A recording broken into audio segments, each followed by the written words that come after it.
Hello and welcome to this class of real analysis. I am Rafiq Ahmed. We are studying infinite series and we have understood so many tests to check convergence of an infinite series. Lastly जो हमने पढ़ा था वो था अनंत श्रेणियों के अभिसरण के परीक्षण के लिए d'Alembert test, Raabe test, log test, De Morgan and Bertrand's test. उन्हीं पर आधारित हम क्वेश्चंस ले रहे हैं। पिछले वीडियो में भी हमने लिए थे और पिछले वीडियो में जो क्वेश्चंस लिए थे वो डीएलएम्बर्ट टेस्ट तक हल हो गए। आज भी हम जो क्वेश्चंस ले रहे हैं वो ऐसे हैं जो डीएलएम्बर्ट टेस्ट तक सॉल्व हो जाएंगे, यानी उससे आगे वाले जो टेस्ट हैं, Raabe test, log test, De Morgan test, उन पर नहीं जाना पड़ेगा। तो ये क्वेश्चन है, इसमें सीरीज है सिग्मा यू एन बराबर सिग्मा ए की पावर एन बटे ए की पावर एन एक्स की पावर एन। ये ए और एक्स कोई वेरिएबल हैं जो पॉजिटिव हैं, तो ये श्रेणी का एनवां पद हो जाएगा। श्रेणी के अलग अलग पद देने की बजाय समीशन फॉर्म में दे दिए, तो ये श्रेणी का एनवां पद हो जाएगा यू एन ए की पावर एन बटे ए की पावर एन प्लस एक्स की पावर एन। और इससे अगला पद एन की जगह एन प्लस वन रखने पर एन प्लस वनवां पद हो जाएगा ए की पावर एन प्लस वन बटे ए की power n plus one plus x की पावर एन प्लस वन। एनवां पद और एन प्लस वनवां पद तो ये आ गए, क्योंकि जब डीएलएम्बर्ट टेस्ट लगाना पड़ेगा तो इनकी ज़रूरत पड़ेगी। लेकिन डायरेक्टली डीएलएम्बर्ट टेस्ट इसमें नहीं लगेगा, उसका कारण क्या है वो हम अभी बाद में समझ में आ जाएगा। इसमें अलग अलग केसेस में अलग अलग टेस्ट लगाने पड़ेंगे। केसेस का मतलब ये जो ए और एक्स दो पॉजिटिव कांस्टेंट्स हैं, इनमें कौन बड़ा है कौन छोटा है, इसके आधार पर टेस्ट का चयन होगा। तो हम तीन केसेस में इस क्वेश्चन को ले रहे हैं। केस फर्स्ट है जब हम ये माने कि एक्स ए से छोटा है, ये तो है ही कि दोनों पॉजिटिव हैं, एक्स ए से छोटा हो। तो जब एक्स ए से छोटा होगा तो एक्स अपॉन ए एक से कम होगा, अंश छोटा है हर बड़ा है, या ए का भाग दे दो इसमें, तो एक्स अपॉन ए एक से कम होगा। इस केस में यानी कि जब एक्स ए से छोटा मान के चलें, तो इस केस में इस श्रेणी के अभिसरण की जांच नेगेटिव टेस्ट से ही हो जाएगी। तो इसलिए हम जो सीधा एनवां पद है श्रेणी का उस पर लिमिट लगा दें। तो limit N tends to infinity U N बराबर limit N tends to infinity और यू एन का ये मान ए की पावर एन बटे ए की पावर एन प्लस एक्स की पावर एन। अब इसमें ए की पावर एन का हर टर्म में ऊपर नीचे भाग दे दें, तो ए की पावर एन का भाग देंगे तो ये तो वन हो जाएगा, इसमें ए की पावर एन का भाग देंगे तो वन हो जाएगा, और एक्स की पावर एन में ए की पावर एन का भाग दे देंगे तो ये हो जाएगा एक्स अपॉन ए की पावर एन। ये यू एन ही है, अनुक्रम श्रेणी का एनवां पद ही है। और अब इस पर एन टेंस टू इन्फिनिटी लगा दें।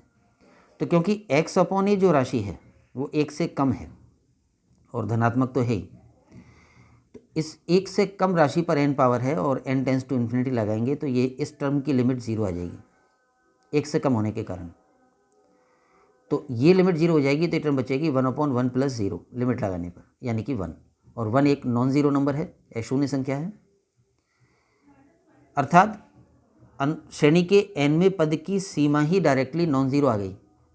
और जब ऐसा होता है तो धन पदों की श्रेणी डाइवर्जेंट होती है, नेगेटिव टेस्ट जिसको हमने नाम दे रखा है उससे। अब आप समझ रहे होंगे कि ये वह केस क्यों लिया है, क्योंकि ये काम तभी कर सकते थे जब एक्स ए से कम है, क्योंकि जब एक्स ए से कम है तभी एक्स अपॉन ए वन से कम होगा, और एक्स अपॉन ए वन से कम होगा तो हमने यहाँ पे कह दिया कि ये लिमिट जीरो हो जाएगी, तो ये लिमिट नॉन ज़ीरो आ गई और नेगेटिव टेस्ट से ये डाइवर्जेंट सिद्ध हो गया। उसके बाद सेकंड केस लें जब एक्स और ए बराबर हों। केस सेकंड जब एक्स और ए बराबर हों, अगर एक्स और ए बराबर होंगे तो यहाँ एक्स की जगह भी ए रख देंगे तो श्रेणी का एनवां पद ए की पावर एन बटे ए की पावर एन प्लस ए की पावर एन ही हो जाएगा। एक्स की जगह भी ए रख देंगे तो ये टू ए की पावर एन हो जाएगा और ऊपर ए की पावर एन, तो ए की पावर एन भी कट जाएगा, तो ये श्रेणी का एनवें पद का मान ही एक बटे दो हो गया। इसका मतलब है कि श्रेणी का प्रत्येक पद की वैल्यू एक बटे दो होगी, यानी ये हर पद समान होगा। अब हमने एक परीक्षण पढ़ रखा है कि अगर किसी श्रेणी के सभी पद एक अचर धनात्मक संख्या से बड़े हों तो वो श्रेणी डाइवर्जेंट होती है। तो यहाँ पर हम उस परीक्षण से कर रहे हैं। श्रेणी के प्रत्येक पद की वैल्यू क्या है, एक बटे दो, और एक बटे दो बड़ा होता है एक बटे चार से। इसका मतलब श्रेणी का प्रत्येक पद धनात्मक संख्या एक बटे चार से बड़ा है, और जब श्रेणी का प्रत्येक पद एक बटे चार से बड़ा है तो श्रेणी डाइवर्जेंट होगी। इसमें वो टेस्ट लग गया, या नेगेटिव टेस्ट भी लगा सकते थे। यू एन का मान एक बटे दो है तो लिमिट ऑफ यू एन भी एक बटे दो ही रहेगा, यानी अशून्य, अतः बाई नेगेटिव टेस्ट भी डाइवर्जेंट हो जाता। तो इस केस में जब एक्स ए से छोटा है तब तो हो गया नेगेटिव टेस्ट से, और जब x a के बराबर है तो फिर उस परीक्षण से निष्कर्ष निकल गया जिसमें हम जानते हैं कि हर पद अगर किसी धनात्मक संख्या से बड़ा हो, सभी पद, तो वो श्रेणी डाइवर्जेंट होती है। तो उस तरीके से निष्कर्ष निकाल दिया। अब बचा तीसरा केस, x a से छोटा है उस बात पर हमने विचार कर लिया, x a के बराबर है उस बात पर विचार कर लिया, और जब x a से बड़ा हो, अब इस बात पर विचार करें। तो जब x a से बड़ा होगा, या उसी बात को ऐसे कह सकते हैं कि a x से छोटा होगा, और जब a x से छोटा होगा तो x का भाग दे दो, a अपॉन एक्स 1 से छोटा आ जाएगा। तो इस केस में a अपॉन एक्स 1 से छोटी राशि है। पिछले केस में x अपॉन ए 1 से छोटी राशि थी, यहाँ a अपॉन एक्स 1 से छोटी राशि है। इस केस में नेगेटिव टेस्ट से नहीं कर पाएंगे, क्योंकि अगर हम उस बात पर विचार करें कि इस केस में नेगेटिव टेस्ट से क्यों नहीं कर पा रहे हैं, तो इस केस में क्योंकि 1 से छोटी राशि a अपॉन एक्स है, तो जो श्रेणी का nवां पद है un बराबर a की पावर n अपॉन a की पावर n प्लस x की पावर n,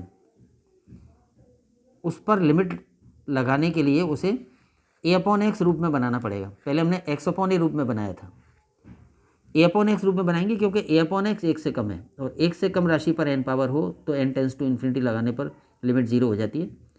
तो अगर इसको हमें a अपॉन एक्स के रूप में बनाना है तो ऊपर नीचे प्रत्येक पद में x की पावर n का भाग देना पड़ेगा, और x की पावर n का भाग देंगे तो हो जाएगा a अपॉन एक्स की whole power n upon a upon x की होल पावर n, और इसमें x की पावर n का भाग देंगे तो ये 1 हो जाएगी। और अब limit n tends to infinity लगाएंगे तो क्योंकि a अपॉन एक्स 1 से छोटी धनात्मक संख्या है तो ये लिमिट 0 हो जाएगी, ये लिमिट 0 हो जाएगी, ये 1, तो ये लिमिट आएगी इसकी 0/0 + 1 यानी 0। और श्रेणी के nवें पद पर अगर डायरेक्ट लिमिट लगाएं और वो 0 आ जाए तो नेगेटिव टेस्ट से कोई निष्कर्ष नहीं निकलता है। निष्कर्ष तब निकलता है जब वो लिमिट 0 नहीं आती हो। इसलिए इस केस में नेगेटिव टेस्ट काम नहीं करेगा, और इसलिए इस टेस्ट में हम डीएलएम्बर्ट टेस्ट लगा रहे हैं इस केस में। तो nवां पद और n+1वें पद, तो un/un+1 पर limit n tends to infinity, d'Alembert test वाली लिमिट, तो बराबर हो जाएगा limit n tends to infinity of ये un का मान, और बटे un+1 की बजाय इंटू un+1 का रिवर्स कर दिया है, जो un+1 का मान था उसको रिवर्स करके लिख दिया है, तो ये हो गया un/un+1। और सॉल्व करें तो इसमें a की पावर n ऊपर है और a की पावर n+1 नीचे है, तो a की एक पावर नीचे बचेगी, ये वाला फैक्टर यहाँ लिख दिया और ये वाला फैक्टर यहाँ लिख दिया। ये सरल करके un/un+1 की वैल्यू आ गई। अब un/un+1 की ये जो वैल्यू है, इसको क्योंकि हमारे पास इस समय उपलब्ध है a अपॉन एक्स 1 से कम है, तो हम a अपॉन एक्स का रूप बनाएंगे। तो ऊपर से हमने कॉमन ले लिया x की पावर n+1, x की पावर n+1 कॉमन लेंगे तो ये टर्म हो जाएगी a अपॉन एक्स की होल पावर n+1, और ये 1 हो जाएगा। और नीचे से इसमें से a की पावर n कॉमन लेंगे, और एक a ये है ही, तो इसमें से जब a की पावर n कॉमन लेंगे उसकी बजाय इसमें से x की पावर n कॉमन लेंगे, तो ये x की पावर n तो 1 हो जाएगा, और ये हो जाएगा a अपॉन एक्स की होल पावर n। और जो कॉमन लिया था वो टर्म बाहर आ गई। जैसे ऊपर से हमने कॉमन लिया था x की पावर n+1, और नीचे से कॉमन लिया था x की पावर n, तो ऊपर से x की पावर n+1 और नीचे से x की पावर n, तो x की एक पावर बाहर आएगी, और ये वाला a यहाँ लिख दिया है। तो इस रूप में इसको बदल दिया, और अब limit n tends to infinity लगाई जा सकती है, क्योंकि a अपॉन एक्स 1 से कम है, तो एक से कम पर जब पावर अनंत की ओर अग्रसर होगी तो वैल्यू 0 हो जाएगी, तो ये लिमिट 0 हो जाएगी। ये कांस्टेंट है 1 है, ये a अपॉन एक्स पर n power n tends to infinity लगाने पर 0 हो जाएगी, और ये 1 है, और बाहर का गुणांक एज इट इज़, ये टोटल वैल्यू x अपॉन ए आ जाती है। यानी डीएलएम्बर्ट टेस्ट में जिस टर्म की लिमिट निकाली जाती है वो लिमिट 1 आ जाती है, x अपॉन ए आ जाती है, और इस केस में x अपॉन ए 1 से बड़ा है, क्योंकि a अपॉन एक्स 1 से कम है, यानी x a से बड़ा लिया हुआ है हमने, और x a से बड़ा है तो x अपॉन ए 1 से बड़ी राशि होगी। यानी डीएलएम्बर्ट टेस्ट वाली लिमिट 1 से बड़ी आ गई, और जब डीएलएम्बर्ट टेस्ट वाली लिमिट 1 से बड़ी आती है तो उसका मतलब होता है कि श्रेणी कन्वर्जेंट है। तो अतः दलेम्बर अनुपात परीक्षण से सिग्मा un कन्वर्जेंट है। तो 3 केसेस, जब x a से छोटा हो, जब x a के बराबर हो, और जब x a से बड़ा हो, तीनों केसेस में अलग अलग तरीक़ों से हमने श्रेणी के अभिसरण का परीक्षण किया है। तो फाइनल रिजल्ट को एक बार मिला के लिख दें, तो फाइनल रिजल्ट ये है कि सिग्मा un इज़ कन्वर्जेंट, ये अभिसारी होगी। यदि कब आई थी अभिसारी? लास्ट वाले केस में, जब x a से बड़ा हो। और डाइवर्जेंट कब होगी? वो पहले 2 केसेस में, डाइवर्जेंट आई थी जब x a से छोटा हो या बराबर हो। तो x a से छोटा या बराबर होने पर तो डाइवर्जेंट और x a से बड़ा होने पर कन्वर्जेंट। मतलब ये कि इस श्रेणी का कन्वर्जेंस यानी इसका कन्वर्जेंट डाइवर्जेंट होना इस बात पर डिपेंड करेगा कि इसके nवें पद में जो a और x हैं वो कितने हैं, उनके मान क्या हैं तो पॉजिटिव, लेकिन पॉजिटिव में कितने हैं, कौन सा बड़ा है कौन सा छोटा है, या दोनों बराबर हैं। तो ये अपना इस श्रेणी के का निष्कर्ष हो गया। नेक्स्ट क्वेश्चन जो हम ले रहे हैं वो ये है, सिग्मा यूएन श्रेणी है जिसका nवां पद है फैक्टोरियल n बटे n की पावर n। ये डायरेक्टली सिंपल सा क्वेश्चन है डीएलएमबी टेस्ट का। तो nवां पद ये है तो n+1 में कितना हो जाएगा, इसी में n के स्थान पे n+1 रख दें तो फैक्टोरियल n+1 और नीचे हो जाएगा n+1 की पावर n+1। तो ये n+1वां पद हो गया। और डीएलएमबी टेस्ट के लिए लिमिट निकाल रहे हैं, limit n tends to infinity un बटे un+1। तो ये हो जाएगा limit n tends to infinity ये un का मान और इनटू ये un+1 का मान रिवर्स करते हुए, बटे है इसलिए गुणा उल्टा करके गुणा कर दें तो नीचे वाला पद ऊपर ऊपर वाला पद नीचे आ जाएगा, ये टर्म हो जाएगी। तो un बटे un+1 की ये वैल्यू हो गई। अब इसमें और सरल कर दिया है, ये फैक्टोरियल n अपनी जगह और n+1 की होल पावर n+1 है तो n इसके दो भाग कर दिए, n+1 की एक पावर और n+1 की n पावर। n+1 पावर थी तो एक पावर अलग और n पावर अलग कर दी, नीचे n की पावर है नेगेटिव और फैक्टोरियल n+1 को एक घटा के लिख दिया है n+1 into factorial n। Factorial के बारे में जानते होंगे, जैसे फैक्टोरियल 8 है और उसको हमें एक घटाना है तो ये हो जाएगा 8 इंटू फैक्टोरियल 7, एक और घटाना है तो हो जाएगा 8 इंटू 8 तो एजिटिज, और फैक्टोरियल 7 को अगर एक घटाना है तो इसको लिख देंगे 7 इंटू फैक्टोरियल 6। तो फैक्टोरियल को एक घटाने का तरीका ये होता है। तो फैक्टोरियल n+1 को n+1 इंटू n का फैक्टोरियल इस तरह से लिख दिया है। अब इसमें n+1 वाला ये फैक्टर कैंसिल हो जाएगा, फैक्टोरियल n भी कैंसिल हो जाएगा और बचा ये n+1 की पावर n बटे n की पावर n, और n+1 की पावर n बटे n की पावर n को होल पावर n करके ऐसे लिख सकते हैं n+n upon n, n+1 upon n की होल पावर n, और नीचे n का अलग अलग भाग दे दें तो आ जाएगा 1+1 अपॉन n की होल पावर n। और ये लिमिट स्टैंडर्ड लिमिट है जो हमने पहले भी डिस्कस कर ली, ये लिमिट e होती है। तो डीएलएमबी टेस्ट की लिमिट आ गई e, और e जो राशि है वो उसका मान 2.7 के करीब होता है तो वो 1 से बड़ी राशि होती है। यानी डीएलएमबी टेस्ट में जिस पद की लिमिट निकाली जाती है वो लिमिट 1 से बड़ी आ गई, और लिमिट 1 से बड़ी आ गई का मतलब सिग्मा यूएन यानी दी गई श्रेणी कन्वर्जेंट है। नेक्स्ट क्वेश्चन में वो यही वाला है, इसका रिवर्स है बस केवल। अगले क्वेश्चन में श्रेणी जो है सिग्मा यूएन है और उसका nवां पद, जैसे उसमें था फैक्टोरियल n बटे n की पावर n, इसमें उसका रिवर्स है n की पावर n बटे फैक्टोरियल n। तो ये ठीक इसी प्रक्रिया से कर लेंगे, तो मैंने शॉर्ट में लिख दिया है। इसमें limit n tends to infinity un बटे un+1 निकालेंगे तो ये जो टर्म है ये नीचे आ जाएगी, हर में आ जाएगी, बाकी सब कैलकुलेशन वैसी की वैसी होगी। तो लिमिट 1/e आएगी और 1/e 1 से कम होता है, अतः ये श्रेणी डाइवर्जेंट होगी। तो ये हो गया कुछ क्वेश्चंस, 3 क्वेश्चंस इसमें हो गए, और भी क्वेश्चंस लें आज। नेक्स्ट क्वेश्चन हम ये ले रहे हैं, सिग्मा यूएन श्रेणी है जिसका nवां पद इतना है √2 की पावर n-1 अपॉन 3 की पावर n-1। nवां इतना है तो n+1वां कितना हो जाएगा, इसी में n के स्थान पर n+1 रख दें तो ये nth टर्म हो गई और ये n+1th टर्म हो गई। सीधे हम डीएलएमबी टेस्ट की लिमिट लगा रहे हैं, तो limit n tends to infinity upon limit n tends to infinity of un बटे un+1 बराबर limit n tends to infinity of, इसमें इसका भाग देंगे तो रूट तो पूरे में है, रूट पूरे में आ जाएगा, ये फैक्टर ऊपर आएगा, ये फैक्टर नीचे आएगा, भाग देंगे तो ये वाला फैक्टर नीचे आएगा और ये नीचे वाला फैक्टर ऊपर पहुंच जाएगा। डिवाइड कर दिया है, डिवाइड करना सबसे आता है, बहुत अधिक समझाने की ज़रूरत नहीं है। तो ये un बटे un+1 की वैल्यू हो गई। और सरल किया इसको, limit n tends to infinity, इसमें अब क्या किया है, इस वाले फैक्टर में से 2 की पावर n कॉमन लिया है, अपॉन n का रूप बनाना होता है ताकि n टेंस टू इन्फिनिटी लगाने पर लिमिट 0 हो जाए। तो 2 की पावर n कॉमन लिया तो ये हो जाएगा 1 - 1/2 की पावर n, और इसमें से भी 2 की n पावर कॉमन ले लिए, तो इसमें से 2 की n+1 पावर है, 2 की n पावर कॉमन ले ली तो 2 बचेगा, यानी 2 की 1 पावर बचेगी और 1 के अपॉन में आ जाएगा 2 की पावर n। तो इन दोनों फैक्टर्स में से 2 की पावर n कॉमन निकाला और वो जो कॉमन निकाला हुआ 2 की पावर n है वो कैंसिल हो जाएगा। सिमिलरली इन दोनों फैक्टर्स में से 3 की पावर n कॉमन निकाला है, इसमें से 3 की पावर n कॉमन निकालेंगे तो 3 की 1 पावर बचेगी और ये हो जाएगा 1/3 की पावर n, और यहाँ 3 की पावर n कॉमन निकालेंगे तो ये 1 हो जाएगा और ये हो जाएगा 1/3 की पावर n, और जो कॉमन निकल हुआ 3 की पावर n है वो कैंसिल हो जाएगा।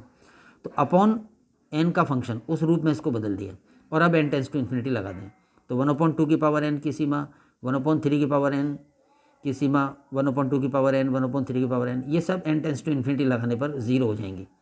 तो ये 1 - 0 इंटू 3 - 0 बटे 2 - 0 इंटू 1 - 0, ये टर्म बचेगी जो ऊपर 1 इंटू 3 नीचे 2 इंटू 1, तो ये √3/2 आ जाता है। अब क्योंकि 3/2 1 से बड़ी राशि है तो उसका फिर वर्गमूल भी 1 से बड़ा होगा। 1 से बड़ी संख्याओं का वर्गमूल भी 1 से बड़ा होता है, धनात्मक वाला। मतलब ये हुआ कि डीएलएम्बर्ट टेस्ट की लिमिट 1 से बड़ी आ गई और इसलिए ये श्रेणी कन्वर्जेंट है। नेक्स्ट क्वेश्चन पर आए। इस क्वेश्चन में nवां पद ये है, श्रेणी वही है सिग्मा UN, उसका nवां पद है n की पावर 3 प्लस a अपॉन 2 की पावर n प्लस a। nवां इतना है तो n की जगह n+1 रखने पर n+1वां पद आ जाएगा। n+1 की होल पावर 3 प्लस a और 2 की power n+1 plus a। D'Alembert test की लिमिट निकाल रहे हैं, limit n tends to infinity, divide कर देंगे तो ये फैक्टर यहाँ आ गया, ये नीचे वाला फैक्टर यहाँ है, यहाँ इसका भाग देंगे तो ये फैक्टर नीचे आ गया और ये नीचे वाला फैक्टर ऊपर पहुँच जाएगा। इसमें इसका भाग दे के सरल कर लिया है। अब इसको अपॉन n का फॉर्म बनाना है ताकि लिमिट लगाई जा सके, तो इस वाले फैक्टर में से n³ कॉमन निकाल लेंगे तो ये हो जाएगा 1 और ये हो जाएगा a/n³। नीचे इस वाले फैक्टर में से n³ कॉमन निकाल लें, जैसे इसमें से n कॉमन निकालेंगे तो n³ कॉमन आएगा और n कॉमन निकालने पर ये टर्म 1 + 1/n और whole power 3 as it is, और इसमें से भी n³ कॉमन निकालना है तो ये a/n³। तो वो जो कॉमन निकला हुआ n³ है और जो ऊपर से कॉमन निकला हुआ n³ है वो कैंसिल हो जाएंगे। सिमिलरली इस फैक्टर में से 2 की पावर n कॉमन निकाला है तो ये तो हो जाएगी 2 की पावर 1 और ये हो जाएगा a/2 की पावर n, और इस फैक्टर में से भी 2 की पावर n कॉमन निकाला है तो ये 1 और ये a/2 की पावर n। अब अपॉन n का फलन जो है वो सब n टेंस टू इन्फिनिटी लगाने पर ये पूरी वैल्यू 0 हो जाएगी। तो अब लिमिट लगा दें 1 + 0 इंटू 2 प्लस ये लिमिट 0 हो जाएगी, यहाँ पे 1 प्लस ये लिमिट 0 हो जाएगी 1/n की, और ये 0 हो जाएगा अपॉन n³ है, और ये 1 प्लस ये 0 हो जाएगा। ऊपर 1 × 2 2 हो गया, नीचे 1 × 1 1 हो गया, तो लिमिट 2 आ गई, और लिमिट 2 आ गई का मतलब 1 से बड़ी आ गई। तो डीएलएम्बर्ट टेस्ट वाले पद की लिमिट 1 से बड़ा आ गया, इसका मतलब श्रेणी कन्वर्जेंट है, अभिसारी है। आज के लिए लास्ट क्वेश्चन वो ये है, इसमें सिग्मा UN एक श्रेणी है जिसमें nवां पद इतना है, 1 × 3 × 5 × अप टू 2n - 1 बटे n की पावर 4। ये nवां पद है, ऐसा ना समझें कि 1 पहला है 3 दूसरा है, ऐसा नहीं, ये पूरी टर्म nवां पद है।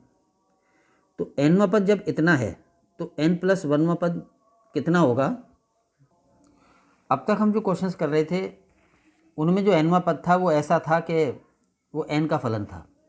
यहाँ पर nवां पद ऐसा है कि इसमें एक पद से अगले पद में जाने पर एक फैक्टर बढ़ जाएगा। इस बात को थोड़ा डिटेल में समझें। जैसे इस श्रेणी का अगर मैं कहूँ कि तीसरा पद कितना होगा U3, तो वो होगा 1 × 3 × 5 बटे 3 की पावर 4। मतलब 1 × 3 × 5 इस तरह से गुणनफल चलते रहेंगे, लेकिन एंड कहाँ पे होगा। तो जैसे nवें पद में एंड होगा 2n - 1 आखिरी फैक्टर होगा, तो तीसरे पद में क्या होगा, n = 3 रखो तो 3 दूनी 6 - 1 यानी आखिरी फैक्टर 5 होगा। यानी तीसरे पद में 1 × 3 × 5 बटे 3 की पावर 4।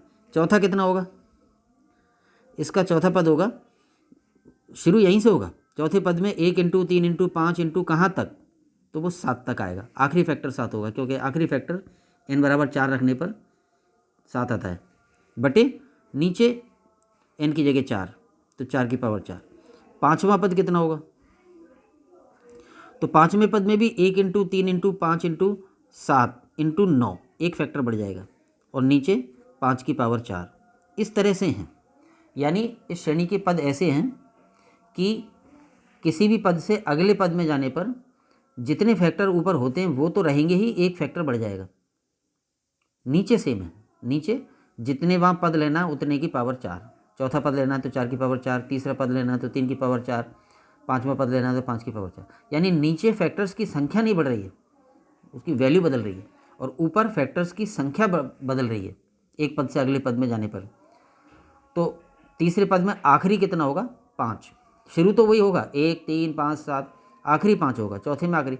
इसी तरह से सब होंगे। जैसे और थोड़ा सा मैं आगे चल के अगर इसका 11वां पद निकालूं तो 11वें पद होगा 1 इंटू 3 इंटू 5, शुरू वहीं से होगा, विषम संख्याओं के गुणनफल आते जाएंगे, 1 into 3 into 5 into 7 into 9 into 11, कब तक जाएंगे? आखिरी पद क्या आएगा? आखिरी पद है 2n-1, आखिरी फैक्टर। n बराबर 11 रखें तो 11 दूनी 22 माइनस 1 21, तो into 11 into 13 into 15 into 17 into 19 into 21, ये तो ऊपर आएगा, आखिरी फैक्टर 21 आ जाएगा 11वें पद में। और नीचे क्या आएगा? नीचे तो जितने वहाँ पद है उतने की पावर 4 आ रही है, तो नीचे 11 की पावर 4 आ जाएगी। इस तरह से हैं। तो ये एक अलग प्रकार के n में पद हैं जिनमें कि फैक्टर्स की संख्या बढ़ती है। अब तक जो हमारे पास n में पद ले रहे थे उनमें फैक्टर्स की संख्या नहीं बदलती, फैक्टर की वैल्यू बदलती है, तो संख्या नहीं बदल रही, यहाँ संख्या बदल रही है, फैक्टर्स के नंबर बदल रहा है। तो nवां पद जैसे ये है तो n+1वां पद क्या होगा? यानी इसका जस्ट अगला पद। तो अगले पद में जितने फैक्टर इसमें आ गए हैं वो तो अगले में भी आएंगे, एक फैक्टर ज़्यादा आएगा, और वो फैक्टर कितना होगा? इस वाले से 2 अधिक, तो 2n-1 है तो वो 2n+1 हो जाएगा। और नीचे इसमें n की पावर 4 है, उसमें n+1 की पावर 4 होगा। तो ये nवां पद है और ये उसका अगला पद है। और इसी तरह से इससे भी अगला पद लें तो उसमें ये सारी टर्म तो आएंगी ही, एक फैक्टर और बढ़ जाएगा, और वो फैक्टर होगा इस वाले से 2 अधिक, यानी कि 2n+3। इस तरह से ये nवें पद की वो प्रकृति शुरू हो गई यहाँ से, जब उसके अंश में या हर में फैक्टर्स की संख्या बढ़ती है। तो फिर हम उसी हिसाब से वो ट्रेंड देखते हुए nवां पद और फिर उसका अगला पद लिखते हैं। तो ये तो इसका nवां पद है जो 2n-1 पे एंड होते हैं ऊपर के फैक्टर्स, और n+1वें पद में ऊपर के फैक्टर्स 2n+1 पे एंड होंगे, और नीचे वैसी स्थिति नहीं है कि फैक्टर्स की संख्या बढ़ रही है, नीचे तो केवल वैल्यू बदलती है। इसमें n की पावर 4 थी, इसमें n+1 की पावर 4 हो जाएगी। तो ये nवां पद और n+1वां पद है।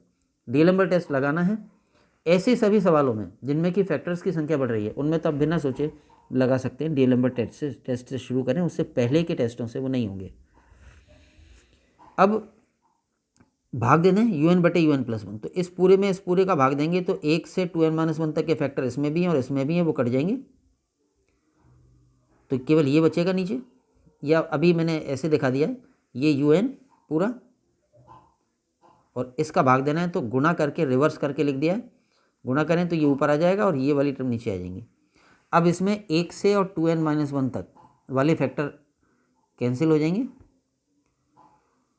तो क्या बचा? ऊपर बचा n+1 की होल पावर 4, नीचे ये n की पावर 4, और ये वाला फैक्टर बच जाएगा।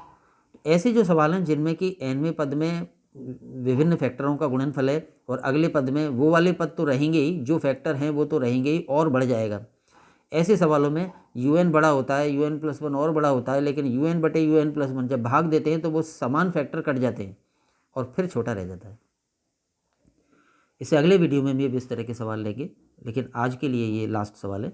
तो un/un+1 इतना आ गया, और अब इस पर लिमिट लगा दें। डीएलएमबर्ट टेस्ट के लिए limit n tends to infinity un/un+1, यानी limit n tends to infinity of this value, और इस वैल्यू को भी अपॉन n का फॉर्म बनाने के लिए मैक्सिमम पावर कॉमन ले लिए। ऊपर से n कॉमन ले लेंगे तो n की पावर 4 कॉमन आएगी, और ये फैक्टर हो जाएगा 1 + 1/n की होल पावर 4। नीचे एक n इसमें से कॉमन ले लेंगे, वो जो n की पावर 4 कॉमन ली थी वो तो इससे कट जाएगी, और इससे जो n कॉमन लिया है वो रह जाएगा, और ये टर्म हो जाएगी 2 + 1/n। तो अपॉन n का फॉर्म बना दिया मैक्सिमम पावर कॉमन लेके, n की पावर 4 अंश और हर से हटा दिए, तो अपॉन n का फॉर्म बन गया। और अब n टेंड्स टू इन्फिनिटी लगाएं, या इसको ऐसे लिख दिया है 1/n अलग इंटू बाकी की टर्म अलग, और अब n टेंड्स टू इन्फिनिटी लगाएं तो 1/n तो 0 हो जाएगा n टेंड्स टू इन्फिनिटी लगाने पर, और ये टर्म 1 + 0 की होल पावर 4 और नीचे 2 + 0, ये सब 1/2 बनेगा, इंटू 0 है तो 0 हो जाएगा, यानी डीएलएमबर्ट टेस्ट वाली लिमिट इसमें 0 आती है। अब क्योंकि लिमिट 0 है और 0 1 से छोटी राशि होती है, तो फिर ये श्रेणी डाइवर्जेंट हो गई बाय डीएलएमबर्ट रेशियो टेस्ट। तो इस तरह से आज हमने वो क्वेश्चंस लिए हैं जो डीएलएमबर्ट टेस्ट या उससे पहले वाले टेस्ट से हो जाते हैं। ऐसे क्वेश्चंस जो डीएलएमबर्ट टेस्ट से आगे वाले टेस्टों तक जाना पड़ेगा वो हम अगले वीडियो में लेंगे। आज के इस वीडियो में इतना ही। सभी को धन्यवाद। जय हिंद।